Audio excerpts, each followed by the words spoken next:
Hello বন্ধুরা, তোমরা কেমন আছো? আমার চ্যানেলে সবাইকে স্বাগত। আমি আজকে একটা মনোরম পরিবেশে ঘুরে এলাম, দেখো সেটাই তোমাদের সঙ্গে শেয়ার করছি। অবশ্য আমি একটা জায়গাও দেখতে গিয়েছিলাম কিনবো বলে। তা দেখো সেই জায়গাটাই এটা, মানে দেখেছি, এখনও কিছু কেনা টেনা হয়নি। তা যাই হোক, আমার ভালোই লাগলো।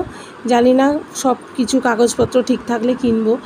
তা দেখো তোমাদের কেমন লাগছে, মানে চতুর্দিকে সেই বড় বড় গাছে উঠেছে, আর মানে ওর ভেতর দিয়েই রাস্তা, বেশ ভালো লাগলো। মানে আজকে একটা নতুন ধরনের অভিজ্ঞতা হলো আমার। তা সেটাই তোমাদের সঙ্গে শেয়ার করছি। যদি ভালো লাগে তাহলে অবশ্যই লাইক কমেন্ট শেয়ার করো, আর অবশ্যই চ্যানেলটাকে সাবস্ক্রাইব করে দিও। ততদিন সুস্থ থেকো, ভালো থেকো, টাটা।